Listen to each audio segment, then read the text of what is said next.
What is up, ladies and gentlemen? Welcome to the Vanguard Project. Today is the last episode of Season 1, and I just want to take a minute to express my biggest thanks. I started this podcast in May of 2021 with no real idea of what I'd be doing or what I would turn this into, and I've been extremely humbled and honored and fortunate to have, spent some times with the folks that I've been able to interact with. The positive feedback and growth and just the immense amount of support I have seen. So for that, I am truly thankful. Over the past 7 months or so, I feel like I've learned a lot about myself, about others, how to engage in conversation, and take meaningful tidbits of information from a ton of different folks. And again, for that, I'm extremely thankful. I had to write this down so that I wouldn't ramble on because I feel extremely fortunate. So to all my guests, both former and those to come, I appreciate you all for taking the time you spent with me to help me push me forward, spend the time, and share your life lessons with me and the audience. To all my listeners, thank you for the downloads, the constant support, the following. If you haven't yet, please feel free to follow me on Instagram. It's just the Vanguard Project with periods in between, and stay up to date with all of the fun stuff that's going on. I do a lot of stuff on Instagram, probably more than I should, but for the next 2 weeks, I'll be taking a sabbatical to prep for season 2, which will start January 10th. I'll announce that again here in a little bit. But to all my listeners, thank you, and to all my sponsors, thank you for showing your support and helping me grow and being part of what I aim to be long-term success. You guys have been there.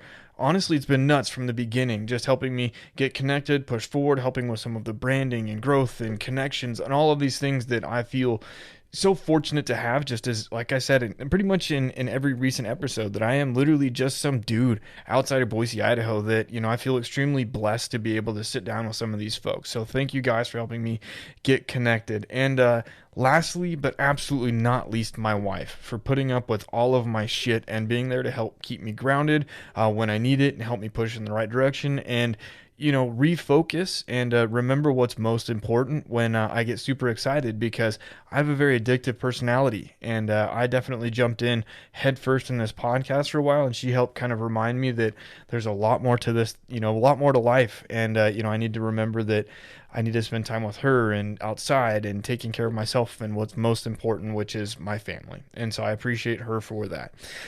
Finally, I am excited for 2022. The next 2 weeks, like I said, I'll be working on getting some guests lined up over the holidays, getting episodes dialed in, edited up, and getting maybe getting into some branding, kind of as I'm sitting down, kind of thinking about, hey, I've got a couple of weeks off of work, getting some stuff put together. I've got some ideas on some flags to get put out and whatnot, or at least you order a flag to see how it turns out.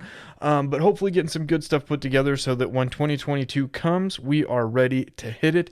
So with that being said, the Vanguard Project will return in full force January 10th of 2022 for season 2. I'll be ready to kick some ass, just looking to take a couple weeks off. It's kind of hard to nail people down over the holidays, and I want to kind of take a little bit of a break and have some time snowshoeing and shooting. I just got a new rifle built, so looking to get that dialed in, go kill some coyotes, just kind of unplug for a little bit. But enough announcements. I'm extremely thankful for you all. Please like, subscribe, review, be ready for 2022. And that's it. I was super fortunate to sit down, get connected with Mr. Paul Alkoby to get his story. He played a pretty significant role in what happened in Afghanistan, getting, at least as far as getting folks out and getting them to safety, the refugees.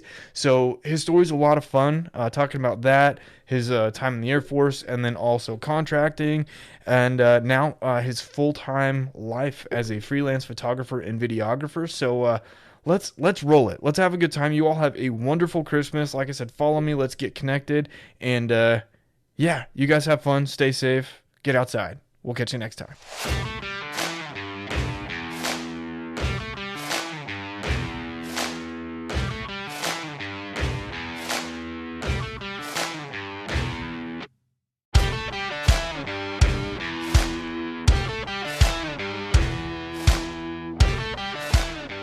What is up, ladies and gentlemen? Welcome to the Vanguard Project. For those of you new to the show, my name is Austin Jardine, and I'm just some dude outside of Boise, Idaho. I like to sit down, talk to people, get their stories, understand how they got to where they're at. My hope is that by sharing their stories, you learn a couple things. Maybe get excited about something, get involved in something new, find a new way to tackle life. And with that being said, I've got Mr. Paul on the phone with me. We got connected through Chase, gosh, just a couple days ago. Like we got this thing on the books like really quick.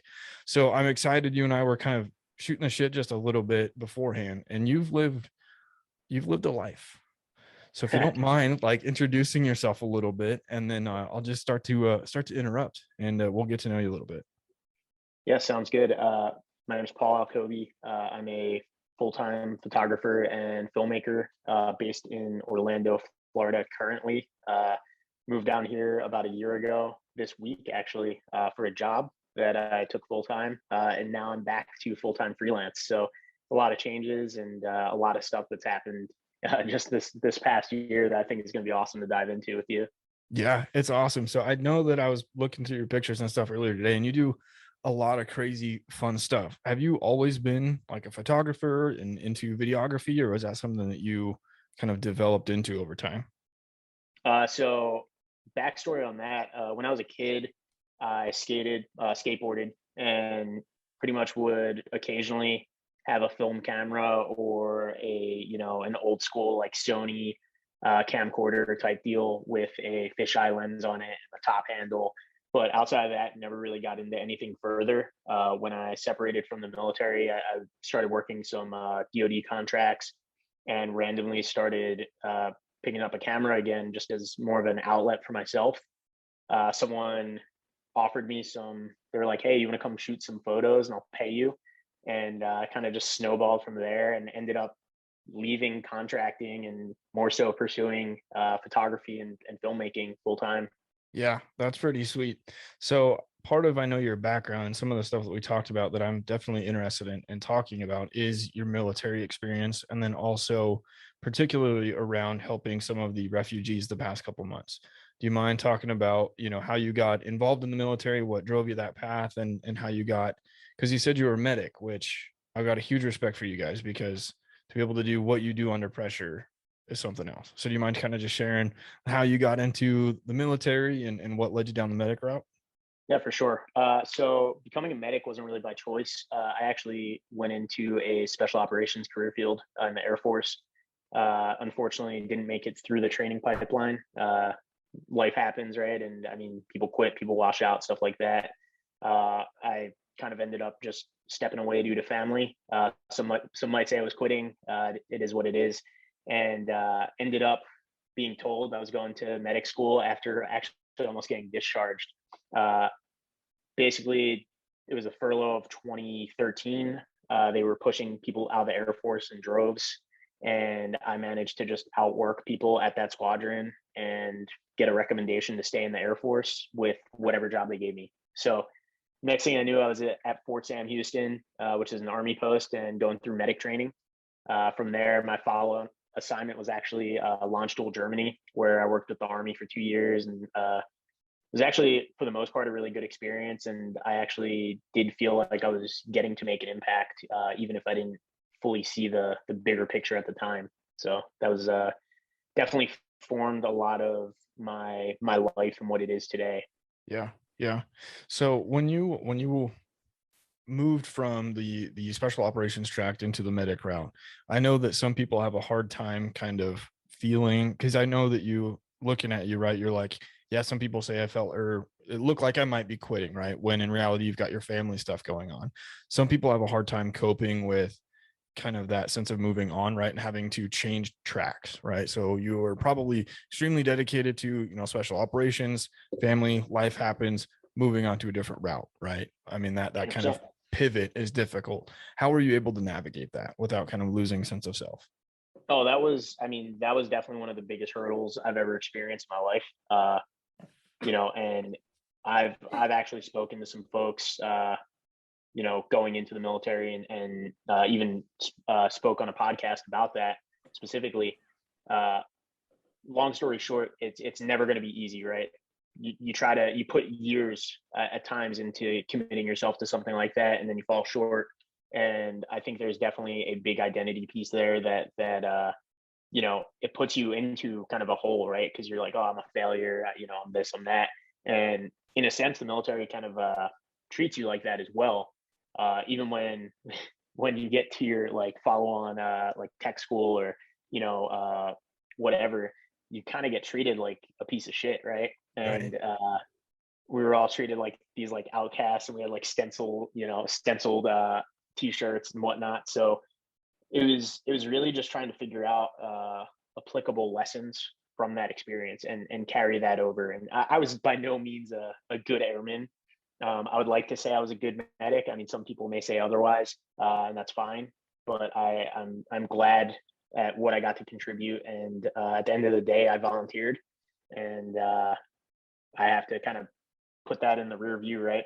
I know, speaking to a very close friend of mine recently, he was telling me as a active duty, combat controller, he was kind of glad that I didn't go that route based on his experiences, and that I was able to contribute in other ways. And I think that that's something we as humans need to look more at, right? Like the grass is always greener to everyone. Right. Right. If someone doesn't make it with a sports organization or something like that, they're going to sit there and ponder like, oh, why didn't I? And they're going to look at that and still have that mentality of, oh, it must be so much better over there. But in reality, it may not be. So, Right. Right. So when you're having those conversations with your buddy, was that an easy conversation to start? Or was that something that you were like, hey, dude, like, I kind of want to talk to you about, like, here's how I'm feeling. That's what I'm thinking about. And he's like, dude, fuck, it's actually worse than you would have expected. so oddly enough, he's actually the one that brought it up. Really?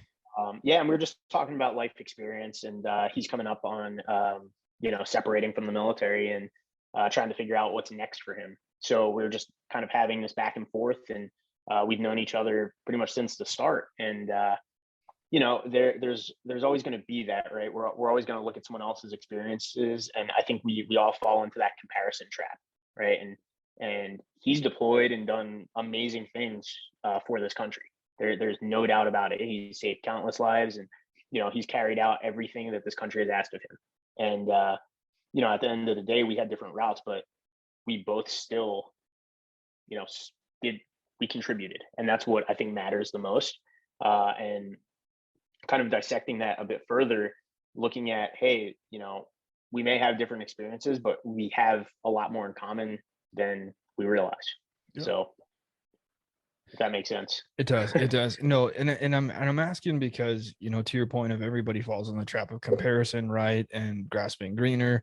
Having those types of conversations, I think, is important, right? And having a bit of a tact and learning from people, other folks, right, how to ask those questions and say, hey, tell me about your life experience. Here's why I want to know. Here's what I'm thinking about. Let's, Yeah. almost like fishing for self-validation, but also like in a healthy way, I think is what I'm thinking about in this conversation right now. Yeah, it makes complete sense. There's a wide variety of things that I think we many times place labels on ourselves that, a label at the end of the day is just that, a label. Like a lot of people have that like dream job title for whatever Yeah. reason, but at the end of the day, it's a title. It means nothing, right? Yeah. So That's true. That's true. So up until this point, was there anything that you had learned, whether that's going through, the selection process, pivoting, maybe up until retirement from the Air Force, right? That you're like, man, here's something that I wish I had known, or that I'd learned that I wish somebody would have told me. You think either somebody that's in now or is contemplating the Air Force should know? honestly, I think there's in regards to the selection process for anything like that. I think there's an overwhelming amount of information out there, and many times I do wish I had not actually looked into that information. Right? It's almost like that. Racehorses have blinders kind of thing. Yeah. Just go in with blinders and just focus on the task at hand. And that, I think that applies to the military in general, because you don't really know what you're going to end up facing. Right? I mean, look at this past summer with Afghanistan, the withdrawal. Everyone that was on the ground out there, I mean, they never expected to deal with that in their life. You know, so I think that applies to the military as a whole, where don't have expectations. Everything is going to change, especially things happen that will completely shift a selection course or the trajectory of your life. I mean, And that's just the reality of it. So I think that, and then also just being more willing to listen. That's one thing I was pretty horrible at. Just like sometimes you just got to shut up and listen. So Okay, so I'm hearing listen and don't overthink things. Analysis yeah, paralysis is a real thing. yes, 100%. Yeah. That's So fair. All right. there's so it's funny. I'm actually wearing their shirt. The guys at One's Ready. I'm not sure if you're familiar with them. Yeah, Trent, I interviewed Yep. him. Yeah, he's a cool dude. He's Okay. funny. Yeah. So I've known Aaron for about probably about 11 years now, actually. And we talk about it all the time. Where I mean, they get the craziest questions, and it's just like, just go and do it. Just train and go and do it. And I think that again just applies to life, right? Like, just make it happen. There's an overwhelming amount of just information everywhere now. We have like information overload, and that's why I'm sure you as well have to step away from social, Yeah. step away from everything just to kind of feel better about life. Normal. Yeah. So, Yeah. Yeah. yeah. So that's definitely a big takeaway for me. Yeah. That's funny. Yeah. I did interview Trenton. If I remember right, I think that he did say at some point you have to stop reading all of the other things, right? Focus on really just executing to what it is that's in front of you, to exactly what Yeah. you said, right? But it's funny because from what I understand, the questions that he gets are actually from younger kids, right? Like 18, Yeah. 19, 20. Yeah. So it's kind of funny because like you kind of, when you listen or watch some of his live videos and you see the questions pop up, you're like, you definitely can tell that like that's a kid, like he's curious, like, Yeah. It's weird because I turned 30 this year, and I got to the point this year where I started looking at, all those 18, 19-year-olds as kids. I was like, Yeah. oh, I'm getting old. I know I turned 29 and I look at him and I'm like, I shouldn't say that you're a kid, but I'm twice as old as you are. So that's funny. All right. So you retired, and then I know that you'd mentioned that you went into the contracting world. I'm not familiar and I don't really know what all can and cannot be said, but for guys that might want to go into the contracting realm, do you mind sharing what that looks like, and if that's how to maybe determine if that's a good option for somebody? Yes. So, so just to clarify, so no one freaks out. So I separated. I didn't, I did 4 years active duty. Let's be clear on that. Just did my time and got out. I had certain things I was sick of, and just was like, screw it, I'm out. So I didn't plan on contracting. Actually, the Air Force kind of messed up, and this was a whole thing. It took me about a year after I separated to get my DD 214, which I'm not sure if you know, that's pretty important piece of paperwork. So I actually had to get a congressional letter generated in order to get my DD 214 from the Air Force. They're like, no, you're fucking Yeah. stuck with us. Yeah. So now I have this, like, every time I have to use my DD 214 for something, I have like an additional document attached to it, and people are like, "What is this? Like, are you sure this is a real DD 214?" I'm like, "Yes, I'm sure. Believe me, I'm sure." It took a year to get. Yeah. But yeah, so I didn't intend on getting into contracting. The first company I worked for, I taught med. So I was teaching like PCCC to various different agencies at the local, and sometimes the federal level. Even taught like school teachers with active shooter stuff, whatever. Never dove into like tactics or anything that I wasn't involved in. I stayed in my lane and did my thing. So I taught those classes, and then from there, I had an opportunity presented by a SF buddy of mine, Special Forces buddy of mine, who hit me up one day and he was like, "Hey man, you looking for work?" And I was like, yes, I am.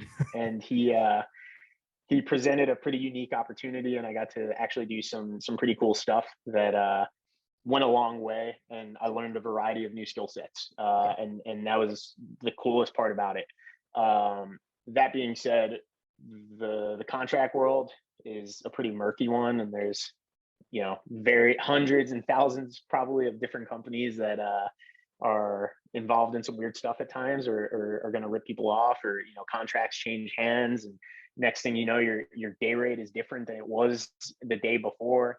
So there's it's a pretty crazy world to navigate. The main thing is, if I guess if anyone is looking into contracts, realize that there are times where you might be getting offered, you could go take a contract overseas that's $300 a day and way too dangerous, Yeah. and you're not going to have any support, and you're potentially going to get left out to dry, and it's just not worth it. I think there's that world. I know people that have worked in contracting for years and love it, but it is not everything it's hyped up to be. You live out of hotel rooms, or you're gone 60 days, come back for 30, whatever, and it's something that people have to accept if you're going to live that life. The route I took, I think, was a more untraditional route. I got to basically pick up very quick contracts, quick turnarounds, and I would stack them. So I would end up working like 3 weeks, and the rate was good. And for the most part, I was never really at any risk. So that was kind of cool, because there are contracts that aren't overseas, or in places that are going to put you at, an insane amount of risk, and you make the same amount of money. So, and now, I mean, you could pretty much go work at like Trader Joe's and make the same amount of money as some of those contracts. So I guess it depends what you want in life. That was a really long-winded answer to that, but No, it's that's a very good. complex thing, and I'm by no means a subject matter expert. So, yeah. Fair enough. So I Yeah. know that you played a really big role, I guess, and I don't know how best to say that, a pretty important role in helping with the Afghanistan withdrawal. Do you mind talking about kind of what you did, the role that you played, and then to the extent that you can, maybe some ways that folks can help you still? Yeah. So for the most part, I'm not really involved that heavily anymore. There are still some aspects, and I'm trying to help facilitate, maybe some legislation, stuff like that. Early on, during the HKIA days, which everyone watched unfold all over the world, I was messaged by a friend, a really good friend of mine. He's a former recon guy. Messaged me, said, "Hey, I have a friend who is looking to get an interpreter out. I don't really know who to go to. Do you have any ideas?"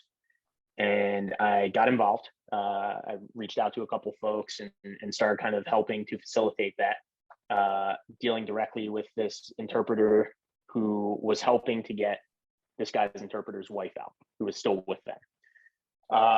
That whole situation got pretty chaotic, but in that time, I had established some contacts, started kind of pushing and trying to essentially build assets that could help either on the ground or help facilitate travel, etc., and ended up helping some other folks. One of them being Zabi, who I ended up helping his former lieutenant essentially get him out of country, which it took multiple attempts. We ended up having a Marine who was able to come out and grab him eventually after he had been shot at by the ANA.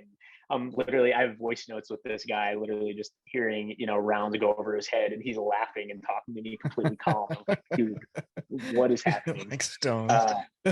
Yeah, I mean, that was probably the, bar none, the craziest week and a half, 2 weeks of my life. Yeah. Was dealing with HKIA, and I got involved pretty early on.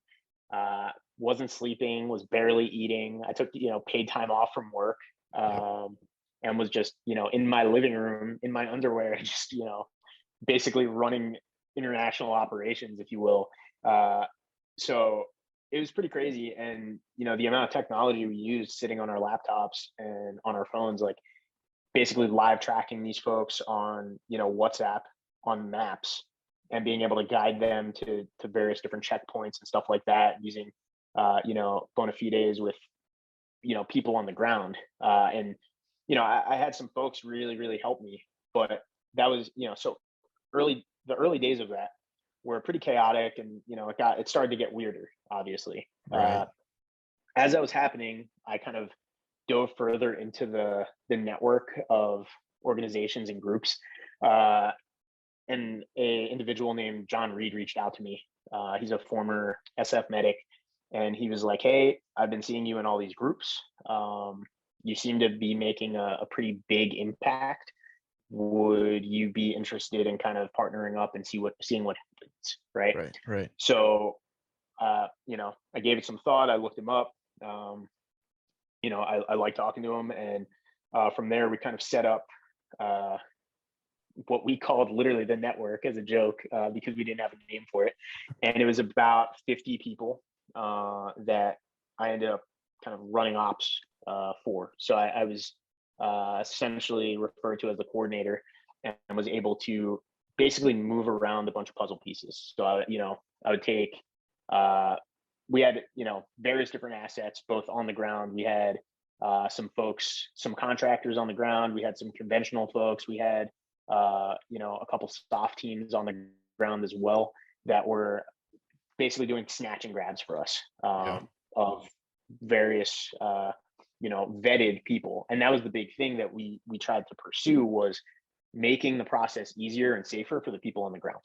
Because the holdup was, you would have these Afghans show up at the gate, and they would go to get in, and then the soldiers, airmen, Marines, sailors on the ground would sit there and have to vet them. Right. So they're standing there with paperwork and, essentially putting them at risk for 45 minutes, an hour, or whatever, trying to get these people in. Okay. What we would do was go through all of these people's paperwork, make sure everything was good to go. We would send documents and photos to the operators, soldiers, whatever on the ground. Yeah, whoever. Send that information over to them.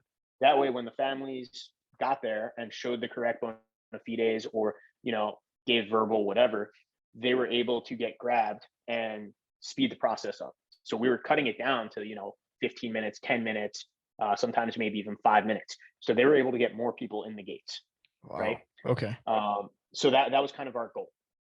And then this kind of transformed into this pretty crazy operation that we were running, where I didn't sleep for, I think the longest stretch was like 5 days. I think I'd maybe gotten like 2 hours of sleep in that 5 days. Dealing directly with congressmen, calling my phone at 2 a.m. and asking for favors, all kinds of weird stuff that happened, so pretty incredibly rewarding experience. And I'm very grateful to have done it, and done it with the people who I have lifelong friends from it, both Americans and Afghans, and even, some partner force folks from other NATO countries. Yep. And I think the big takeaway is just, I think as humans, we have to start kind of caring more about each other. There was so much that happened within that I look back on, and I'm just like, how did this happen? Right. For instance, I mean, one story I will talk about, I guess, is a friend of mine who, he's a contractor. He is sorry for saying so much, by the way. No, you're fine. You're fine. I'm trying to think how I can describe him. So he's now a former contractor. He essentially was a mobile security type for an agency. There we go. And he called me and was like, "Hey, I need help moving someone, but I don't know how to move him." I had him. And he's like, and I can't tell you who he is. Wink, wink. Yeah. Yes, kind of. That got me into some even weirder stuff, actually. We won't go there. I forgot about that one. Yeah. But so I'm like, okay, well, what's the problem? He's like, well, I have this guy. He needs to get onto HKIA. Like, he is a top priority for various different people and agencies. And I was like, okay, cool. Why can't he get there? He's like, well, he doesn't have a car and he's being hunted. So as this is happening, I start reaching out. A friend of mine is like, hey, I have a bus that I need to get onto HKIA. I don't want to get it to the gate. I want to get it onto HKIA. I'm like, okay, well, I have a guy that I need to get onto HKIA, and he's guaranteed to get on. If you want to make a deal with me, I will get the bus onto HKIA as long as my guy is on that bus. Okay. So we basically worked that deal out. Everyone's happy, right? I hit up my contact that's on the ground, who is an absolute legend. This dude was he saved countless lives, and he is like the most modest, just conventional army dude. Yeah, you'd You never know, know. yeah. I mean, this kid saved so many lives, and I can't thank him enough. And meanwhile, I'm pretty sure his command the entire time thought I was a spook. Like they thought I was like State Department or something. But yeah. So if they're listening, he did good things. So long story short, we basically, worked this deal out where this guy is guaranteed to get on that bus. The bus is guaranteed to get into the gate. As this guy is going to meet the bus, the Taliban shows up at his house with, dudes trying to kill him, and he's with his family. Long story short, that guy smokes 3 of them, grabs his kids and his wife, and goes and gets on the bus. So we coined him Gan Wick, as in Afghan Wick, for his efforts. and now he's Afghan Wick.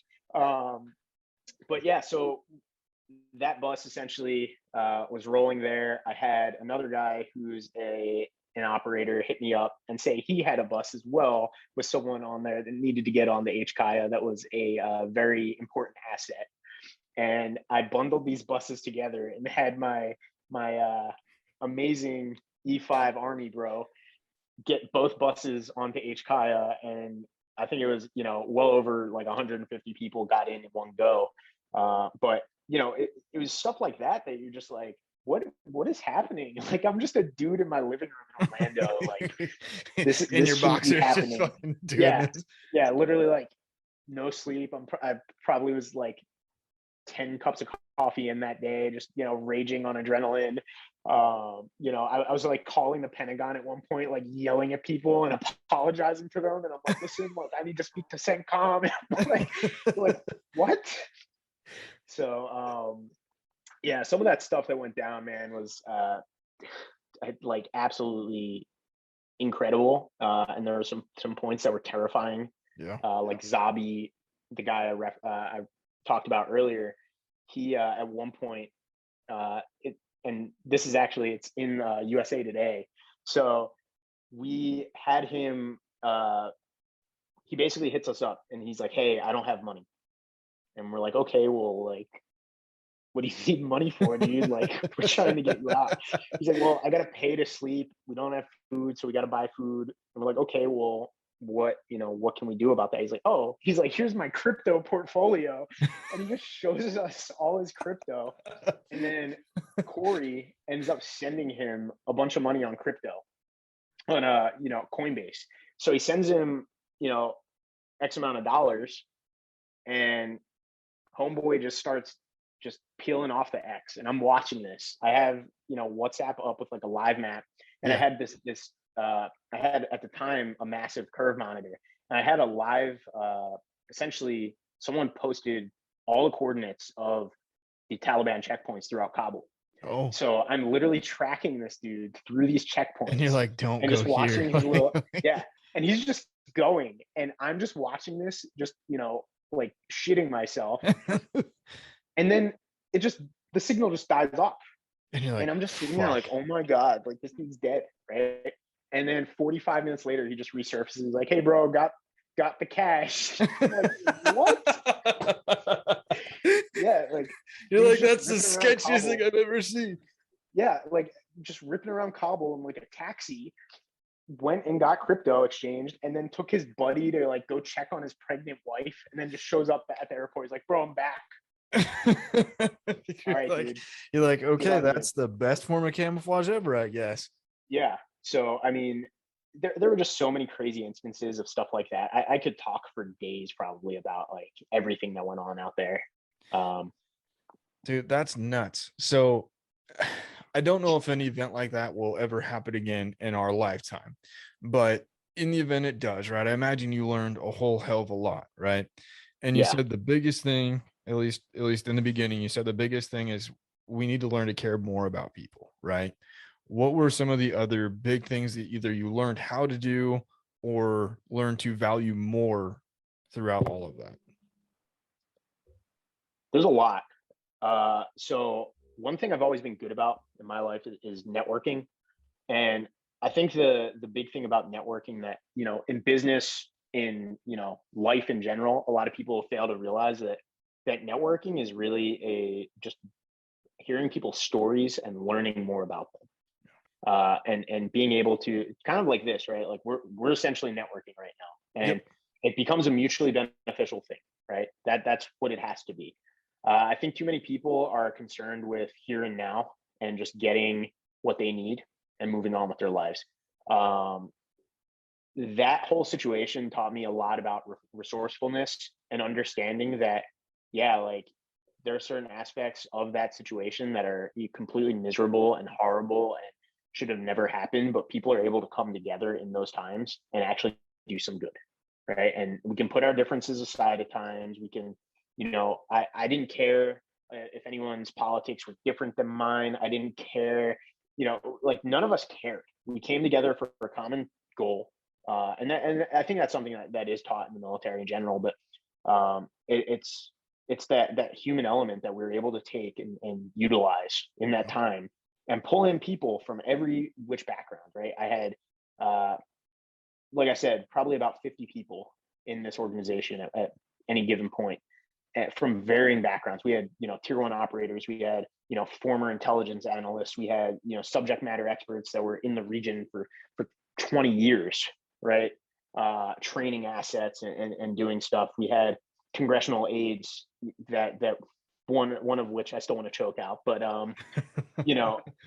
everyone that was involved, for the most part, had pure intentions, and that's what I think kind of came to fruition for us, was realizing the impact we were having because of that. We didn't put anything out there overtly about really what we were doing. I did end up in the Washington Post with John, because we were speaking to certain aspects of it, Mhm. but we weren't out there to get our names out. I actually didn't even know they were going to release my last name. And when it came out, I literally I got a text message from someone. They're like, "Hey, you're in the Washington Post." I'm like, "What?" Like, I knew the article was coming out, but how do you know it was me? And they're like, "It Yeah. says Paul Alkoby, Orlando, Florida." And you're like, Fuck. dang it. People still message me. Really? People were calling my mom. Like my mom was getting like phone calls. She was like, "I don't know if this is the Taliban. I don't." She was like freaking out. I'm like, this is horrible. But it. I mean, there's so many takeaways. Just in regards to that, and being able to put, really those differences aside, right? Like I remember at one point I was talking, to Zabi. Actually, he was the first guy I got out, and I'll always be thankful for that. And I'm glad he's stateside now, and he's living a decent life right now and getting settled. But I was talking to him about it, and it's funny because I'm an Israeli Jew. My dad immigrated from Israel in the 80s. So I spent summers in Israel. I lived in Israel after high school for a bit, and I'm sitting there talking to Zabi, and it just kind of came up, and he's like, "I don't care. You're my brother," right? And that's what matters. Like Yeah. I keep saying, putting these differences aside, and even going back to the military, one of my first roommates in the military, was a Pakistani Muslim, and we got along great. Yeah. And I think so many people look at our differences as bad things, whether it's, especially now when you look at the political spectrum, we have so many people are like, "Oh, I'm a Republican." Like, the funniest thing for me is, being a single 30-year-old, if I'm on like a dating app and I see liberals only, or like something like, or like Trump train, or like, so I'm like, I don't care. Or like, don't put that in your dating profile. Like, what are you doing? Like, I don't care. Um, but I think it just has come down to, people need to put differences aside. And I think the best and worst of humanity was shown during the Afghan withdrawal, Yeah. to me. Definitely, like, that's something I can say I saw the absolute best of people putting everything into getting folks out. Every dollar, every ounce of energy, to taking time from their families, from work, from everything, to help people they may not have even known across the world, right? And I also saw the worst, hearing getting a message of a video of a, an execution of someone in the street, and having to see that, hearing, some of the stories, and seeing, I mean, it chokes me up. Like, some of the stuff that I had to witness and see, or um, hearing about one of the women, who I'm still in touch with, got her out after she spent 3 days in a sewage ditch, um, passed out at one point, got dragged out of the sewage ditch, like literal shit water, and she was really running for her life. I mean, she had, the things that had happened to her prior to that are like unspeakable, and she's in the States now, and starting to pick up the pieces of her life. And that, to me, to see the worst and then also see the best, it's a crazy contrast. Yeah. So Yeah. So we talked about a lot of the good things that came of it, right? Some of the wins that you guys had, and obviously yeah, some of the pretty shitty situations, right? yeah. How did that affect you? So you said that you've pretty much withdrawn from a lot of, the day-to-day activities of helping these folks. And I can only imagine that, having been through all of this and experienced some of it, that there's been more or less trauma. I don't know how you want to frame that up, that you've probably sat through and kind of relive. Has there been any of that you're like, man, here's some stuff, dark stuff that I've learned and gone through that, I've had to learn to cope with? Yeah, so it's funny you mentioned that. I've had my fair share of struggles this year. I ended up hospitalized earlier this year, uh, due to some stuff that kind of popped off. I guess just mental health issues. Ended up having panic attacks, stuff like that, and fortunately was able to get ketamine assisted therapy to kind of help with depression and PTSD. Uh, so having developed skills from that, which, I mean, I'm super thankful, because the traditional medicine sense is, hey, let's give this person antidepressants, or let's medicate them with, and I took a completely different approach. So Heroic Hearts, which is, in my opinion, my favorite nonprofit, uh, foot 50% of the bill for me, and probably would have paid more if I needed it at the time, and provided me an integration coach. So I went through, various different levels of treatment with them, getting this ketamine assisted therapy, and that was able to kind of help me develop more or less new tools Okay. that I was able to work with. So I think being able to utilize those tools, especially after HCHIO, was a big help. And I mean, there's definitely some stuff that kind of has kept me up at night, where I'm like, damn, like I wish that had worked out better. I still do have a family that's stuck in Afghanistan that I've worked with very heavily, and I started working with during that time. And they're who knows if they'll even get out at this point. I mean, it's a very unpredictable situation, and that definitely does keep me awake. Um, I I'm unfortunately not actively engaged in in that sense, other than making sure they're okay, because we're now at a point where it's like, it's human trafficking, right? Like, that's unfortunately where it's at. And I Right. stepped away because that's the last thing. I mean, as much as I would love to help people, I, unfortunately, am not willing to put my name on that when we're dealing with like now a sovereign government, as fucked up as it is to say. Yeah. Um, but it's, yeah, there's a level of trauma there that I think a lot of people are going to start having to cope with.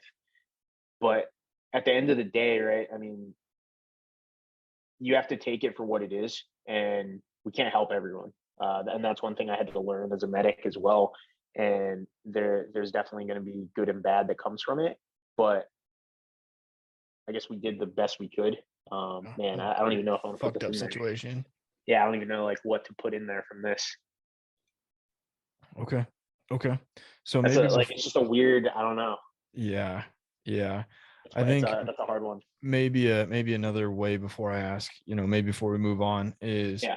what do you want your, I guess, your brothers and sisters that helped you in this process, right? Yeah. To know, to help them develop their tools to cope with it too. just be willing, to reach out, right? I think we're all willing to help people before we help ourselves. And that's especially prevalent in, the veteran and first responder communities and there was it's always a funny thing where like a medic or a nurse or a doctor needs to be treated and we're the worst patients. And I think that also stems from the fact that we're more prevalent in terms of helping someone else. We're going to go help someone rather than ask for help. And it comes down to just being, I guess, vulnerable enough and willing enough to accept the help, right?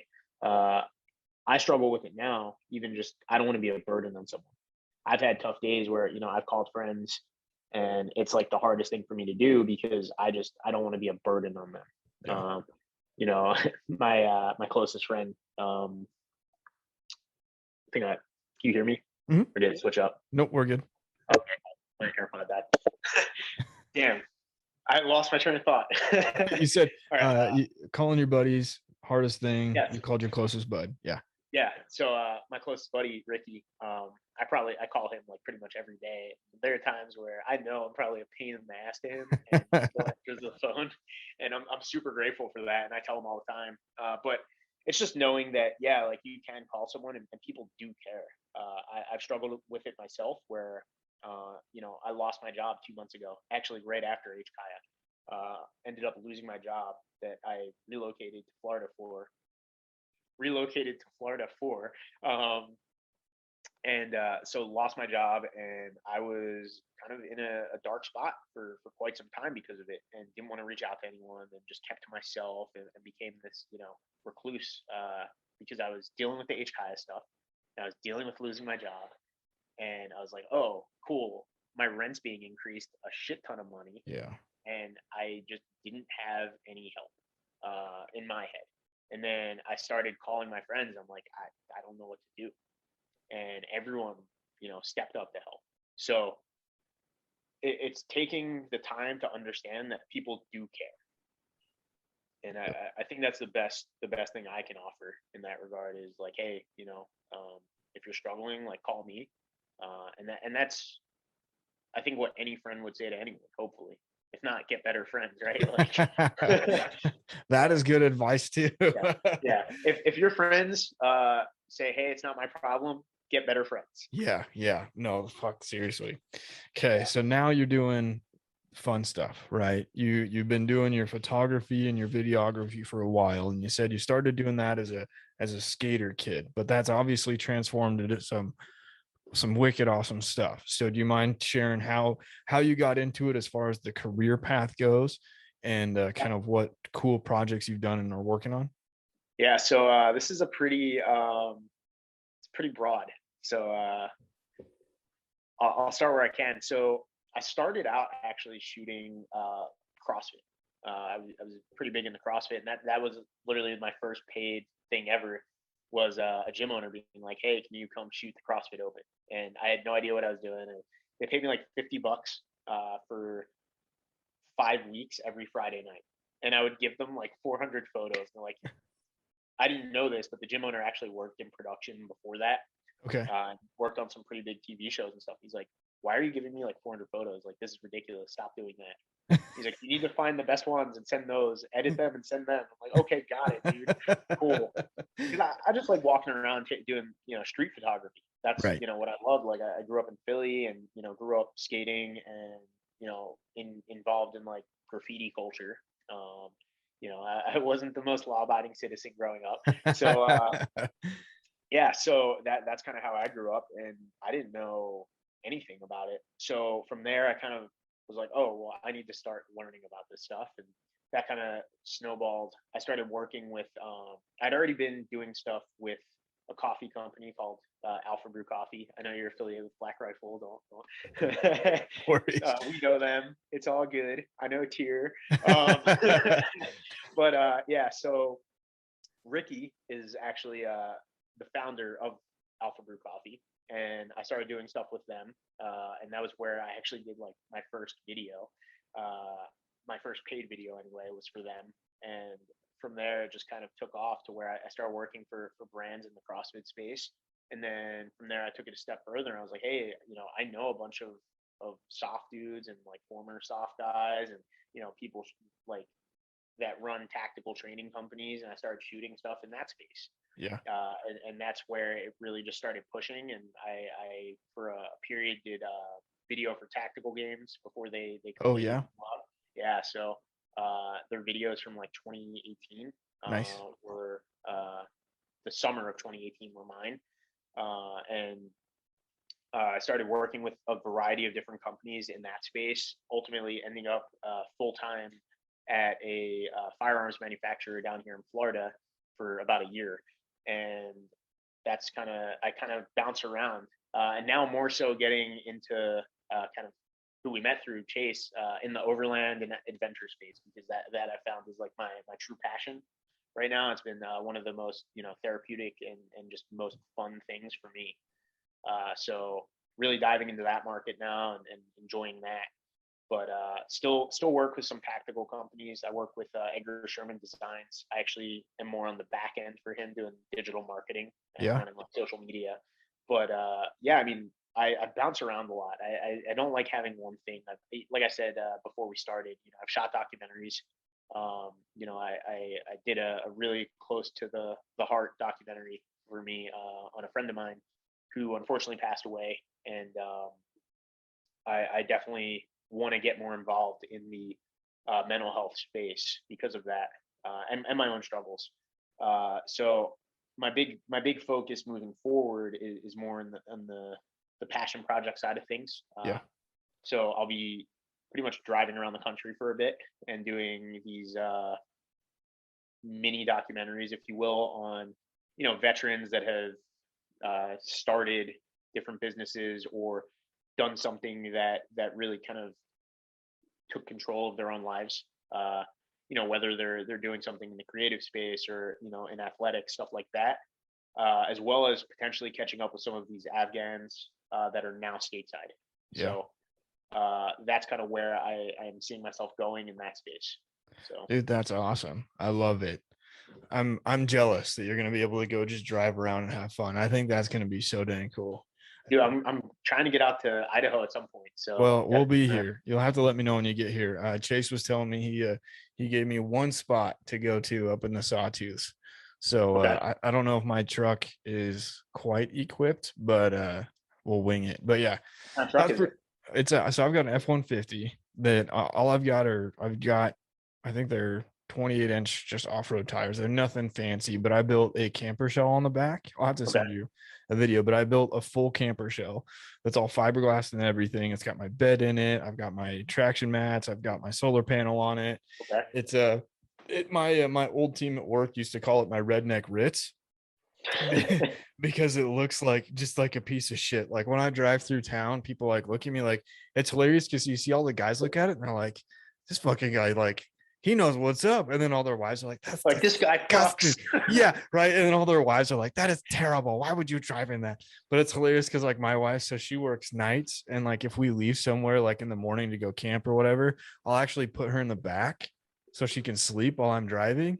And it's super fucking sketchy because we'll like pull up into like the gas station or whatever, and I'll unlock the tailgate and I'll open the door and I have to like push the door up and put a trekking pole to hold the door up, and then she'll crawl out like all like messed, like hair messed up, and it totally looks like trafficking, but she Like, comes out. did he kidnap her? Yeah, right. I actually, Hold up on. yeah, there was one guy that I know saw me, and he just was like looking at me like, oh my god.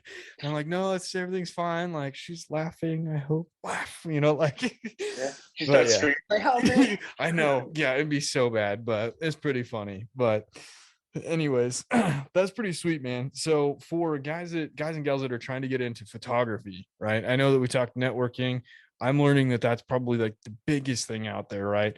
What would you say has been the most helpful for you as far as getting into photography and videography full time? We all start somewhere.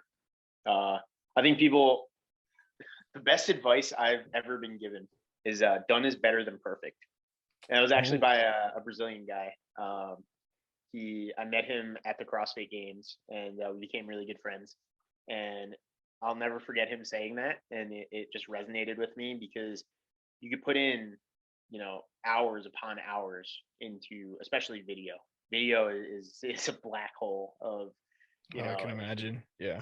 it's tedious. And he said that to me, and it completely resonated with me of like, oh, get projects done, right? Like, don't wait, don't, oh, this needs to be better. I mean, obviously if it's, horrible, fix what you can, but at the end of the day, done is better than perfect, because if you're not creating and you're just spending all the time trying to refine that same piece, you're missing opportunities, and you're missing the chance to grow as a creator. And you're consistently just going to get better. Like that's the thing, right? If you do it, you're going to get better. You're going to learn. You're going to develop new techniques, stuff like that. So I think that's definitely an applicable thing. Is done is better than perfect. Yeah. Did you have any formal training, or did you kind of just teach and learn as you Just went? learned on my own. Kind of the YouTube University. Fortunately, I knew how to shoot manual already. Yeah. Just from shooting film when I was a kid. And then so learning that, and then kind of just diving in head first, and more kind of trial by error type deal, like learning what works, what it doesn't work. And I mean, I think no one's an expert in it. There's always something, there's always going to be a better creator, there's always going to be, and that's just the nature of it. And being happy with being able to create is the big thing. Yeah, So for sure. So you're as you start traveling and stuff, are you planning on, you said you're going to do these little small documentaries, are you going to throw them up on YouTube, do full length movie at some point? I mean, if people want to follow you along, where can they find you? I think I'm gonna kind of jump back to YouTube. I'm entertaining the whole Patreon thing, but we'll see. But right now, I'm probably just gonna keep things to Instagram Yeah. early as I kind of prepare for it, and then see about shifting back over to YouTube. I never really had a functioning YouTube page, Yeah. or channel, but I'd like to do it. I got to figure out what the end goal is, I guess. Yeah. That's cool. And where can people find your Instagram? So my Instagram is REALKOBY. It's a real Kobe, I guess, underscore. But it's actually not real Kobe. It was an email that was sent a long time ago. Re-alk. Yes. And then someone took it out. They took it out, and then it was real Kobe, and no one noticed it for like 2 weeks. And this email kept going, and now it's just an inside joke. So Okay. I promise I don't think I'm the real Kobe. Real Kobe. Okay. Well, I'll make sure it gets RIP. Yeah. So you'll probably have to attach a link. No one can even really pronounce my last name. It's Alkoby. I've heard everything. In basic, they called me trainee Applebee's. I've heard it all. Yeah. So I've heard it all. Okay. Yeah. Awesome, man. Well, is there anything that you feel like we glazed over or missed that you want to talk about before we call it coach? Man, we talked about a lot. Mm-hmm. Yeah, we hit a lot of topics. Talked about Afghanistan. Yep. I didn't say that worked for various people that I shouldn't probably talk about. Nope. In a sense I did, but I didn't. Yep. We talked about contracting a little bit. Talked about me being a failure in selection. Photography. Briefly touched on psychedelics, not really. I don't know, man. Whatever. Like I'm an open book, I think, for the most part. Yeah, I think I'm out of questions. So I'm just making sure that we got what you wanted to felt like talking about. Yeah, I mean, if you want to talk about, like, I don't know, veteran small business, dive into that. Yeah, let's do it. So I guess, are you running your photography? Is it a photography business now that you're running, or are you just doing freelance as is? So I guess so obviously I have an LLC formally, and then I'm looking at that, structuring that as more of a creative agency of sorts. And I work heavily in the veteran small business space. That's kind of my passion, obviously. Mm-hmm. And I knock the veteran community a lot. I definitely talk a lot of shit about the veteran community, but I think that's kind of part of it. And being able to kind of help the folks that are doing good things, and that's kind of where I keep myself unless I'm working with brands and other like passion projects. Yeah. But yeah, so I've been pretty much freelancing for a few different veteran-owned businesses right now, and other businesses as well. But definitely the freelance side of things is where I'm at. I'm still with Alpha Brew Coffee more as a partner than just working with them freelance. Outside of that, I work with Bald Bros pretty heavily. Mm, Those are, that they're family to me. I love those guys yeah. so much, and every chance I get to hang out with them, I jump on it. And then pretty much the right now them Kinetic Perspective is an artist. He's in a right now an Air National Guard JTAC, really really close friend of mine, and being able to kind of work with these folks through and through is honestly, we get to work, but I get to hang out with my friends, and that's like the best thing about it is I get to dictate what I do and who I work with, and I love that. So That's pretty sweet. I'm jealous. yeah, and then podcast is going to blow up, and all you get to do is talk to people. I hope so. At some point, my wife would like it, because then I wouldn't annoy her half as much as I do now. Sure. So this I definitely want in. I don't know where you want to place it. Feel free to do whatever you want in post production. I do have one thing I would love to a piece of advice, if you will, that I'd love to give to veterans. A lot of people, and I try to not be the typical bro vet, and we all have to move on once we've separated. That's a given. I think a lot of people, we do attach ourselves to the past many times, and that those are our experiences, and we earn those experiences. But one thing that I think the veteran community as a whole needs to understand, both internally and with people that may not be in the veteran community, is that we are taken advantage of a lot, both by our own, because we do eat our own, and then by others looking to exploit our experiences and our networks. And veterans especially, need to be very cautious when they do look at opportunities and make sure that it's not to exploit that. Yeah. Because at the end of the day, many people can say they truly support veterans, and they support veterans in the workspace, and they want you to work there and this and that. But at the end of the day, that's not always the case. And many times folks don't know how to deal with us. They don't know, they don't necessarily appreciate many times how upfront we are about specific things. And we do need to be mindful of that especially when looking at like employment. So I don't know if I phrased that the best way. Yep. But don't get taken advantage of. Yeah, pretty much. Be cautious about who you invest your time with, and also who is trying to, I guess, partner with you professionally, because there are people out there that may not have the purest of intentions. Right. So. Okay. No, that's great advice. That's great life advice in general. Yeah. Okay. So, sweet. Yeah, man. Okay. Yeah, what else? Awesome. Dude, I hope this was good. No, I loved it. It was great.